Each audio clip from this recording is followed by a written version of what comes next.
Lebih baik jadi pemimpin orang-orang bodoh atau pengikut orang-orang pinter? Kalau gue sih Jadi- pengikut orang-orang pintar tetap. Enggak, saya menjadi pemimpin orang-orang bodoh. Nah, kenapa tuh? Gue pengikut.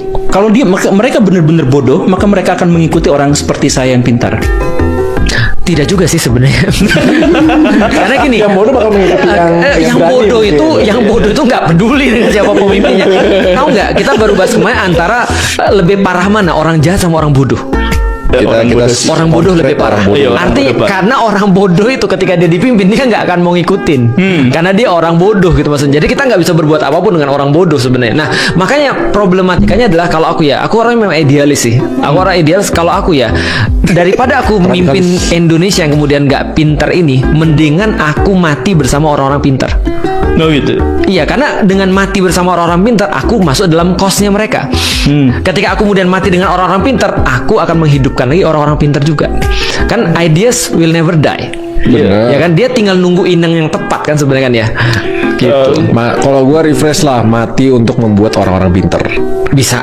Iya, jadi tujuannya clear. Kalau gue tujuannya very clear. Semua topik yang gue bahas, mau itu dari pertama bisnis, politik, geo, abis itu teman-temannya, Iya. itu tujuannya buat orang bikin mikir. Itu Iya. kalau nggak salah tuh yang dikatakan Karl Marx ya.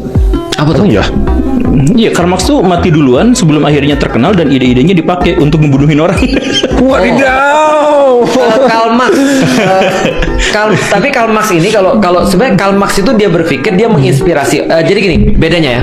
Karl Marx ini dia berpikir sebagai respons. Iya, dia merespon berpikir, terhadap revolusi industri. Betul, revolusi industri. Tapi kalau kita kan idealis. Kayak gitu. Kita kan bukan respon terhadap mereka nih. Enggak, idealis tuh justru adalah orang-orang responsif. Idealis orang-orang yang responsif menurutku. Jadi orang-orang idealisme itu adalah orang yang mempertahankan idenya ketika dibenturkan dengan realitas. Dia tetap idealis, Tapi begitu kan? basisnya emang itu mempertahankan idenya. Iya, aku sepakat Jadi kalau misalnya mempertahankan idenya ide. sesuai, ya dia Iya. nggak responsif. Tapi Iya. kalau idenya melawan, nah dia siap Iya hajar betul. sampai mati. Jadi dia mempertahankan dari apa? Dari yang melakukan aksi padanya. Oh, Berarti dia- resistance ya mungkin Iya, ya. semacam Aku gitu. sepakat kalau gitu. Nah, itu aku lebih begitu. Nah, problematika kita balik lagi ke Indonesia ya. Menurutku oportunis sih sebenarnya sih.